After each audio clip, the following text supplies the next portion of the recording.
Instructions for presentations, Module A, homework assignment number 4. So this one has 7 slides, and if you were to scroll through the thumbnails, you'll see that there are 7 slides, and each slide is exactly the same design theme.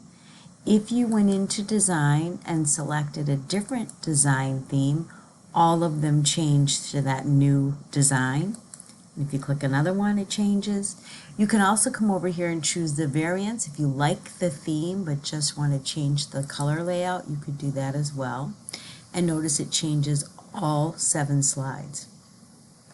So what we're going to do is, and if you need to, click the down arrow for more options, and we'll select just the general office theme for right now. So all slides are plain. I'm just going to close the designer window. So all 7 are very plain. And we're going to do something unique to every single slide. So make sure slide 1 is the active slide, and you can see that it's got the red border around it and it's showing up in the big window. And go ahead and select anything that you'd like for your first slide. But don't left click, right click, and choose apply to selected slide. So it's just that slide. And then I'm probably going to change the coloring if I'd like, whatever you want to do. Now I'll click slide 2 so it's the active slide. I'll go back into the design themes, and this time I will select one that I like, but make sure you right click and choose apply to selected slide. Now it's the third option. So you could go through and use the design themes and each one be different. So you get the idea there. Let's click slide 3. So we know that we could continue doing that, but instead we're going to choose, and close out a designer, format background. The first one is solid. So right now the color is white, so I'm going to select a different color. And you can go and change your mind if you'd like. Then we'll go to slide 4. Slide 4 is the active slide, and let's select gradient. So gradient has these stops here, and you can move them, but I'm going to change the color of them so that you can see what I'm moving. And then I'm just going to move this one and select another vibrant color, and the next one, and then one more.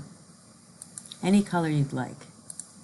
And if you want less of one color or want to move the direction of one of the colors, you can use your tab stops.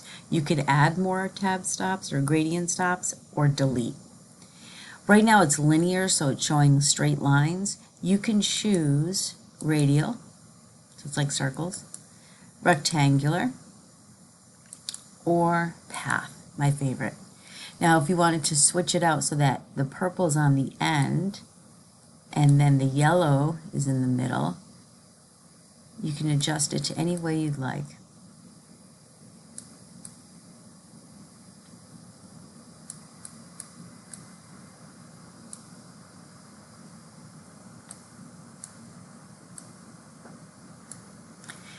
Okay, now we'll go on to slide 5. For slide 5, I'm going to choose picture or texture. And then over here on the right hand side, select texture, and you have different types of canvas, denim. They have names on each of them when you pause. Woven mat, I like this one, the water droplets, paper bag, fish fossil, lots of marbling and paneling. So select what you'd like. I'm going to go with the water droplet. Now we're on to slide 6. Slide 6 is the active slide, and I'm going to go to pattern.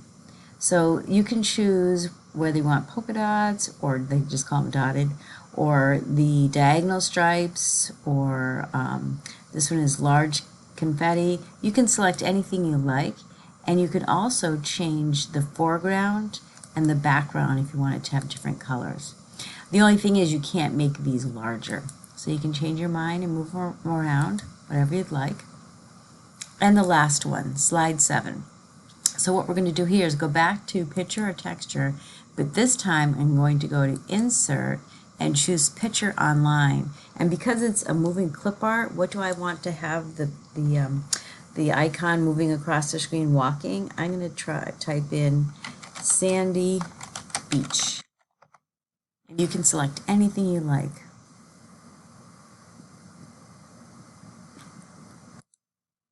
And insert. So this is a clip art that's an animated clip art, so it's a mini video, not just a standard still picture. And I don't want to have this box around it. So select the picture, and I just want to show you what it looks like on full screen. So we want to get rid of that box. So what you do is select the picture, and up in the ribbon for the tab that says Picture Format, select it, and the ribbon changes to reflect anything that you want to do to the picture. I don't want to put a frame around it. I want to get rid of the box. So I'm going to choose Color. I can change colors of it, but I want to go to Set Transparent, and then just click in the background, and it gets rid of the box. I'm going to do the same thing on picture with the computer on slide 4. So I'll select slide 4, select the picture, Picture Format, Color, Set Transparent, and then just click the background. So now let's do a slideshow by clicking the slideshow projection button, and then I'm just going to use the arrow or space bar, and each slide has a unique different background.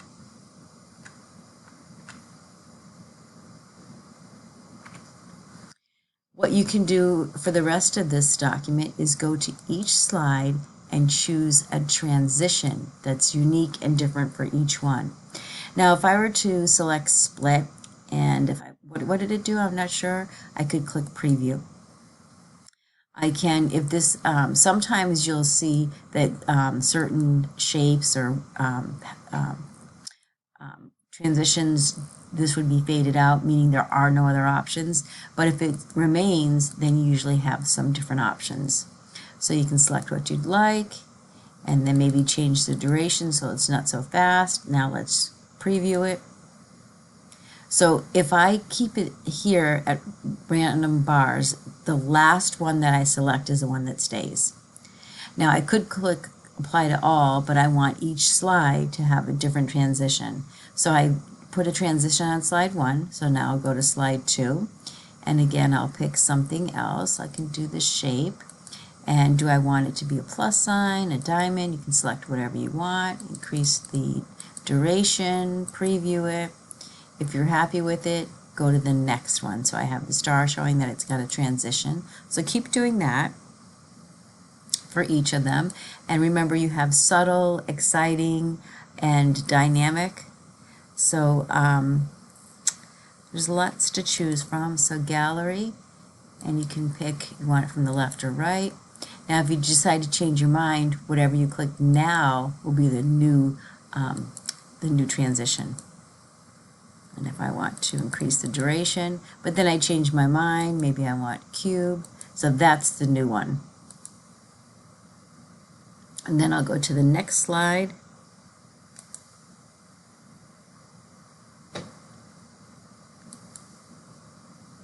So once all of your slides have a unique background, I'm going to close out a format background, or a transition I should say. So I'm going to go right to slideshow. And then when you're ready, you can advance by pressing the space bar or clicking the mouse or the arrow key. And each one has a unique transition to the next slide.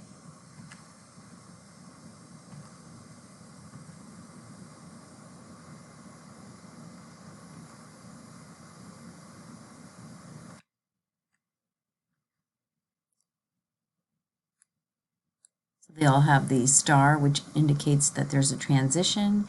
You could, if you wanted to, add sound to each of the pictures. Right now I have it to advance. Each slide is waiting for me to click. If I were to change my mind and have it change maybe every 2 seconds, I have to make sure I click Apply to All. So now if I do a slideshow, it's going to do it automatically, and I don't have to hit the space bar or click. It'll do it on its own. The only time this is good is if you're having something that loops and it goes around and around and it keeps showing it the same pictures. Once it goes through a cycle, it starts over again. Otherwise, if you're presenting, you may might be going too fast for you and you can't keep up with it. So it's better to have control of the slideshow. So that's a save and submit. Thank you.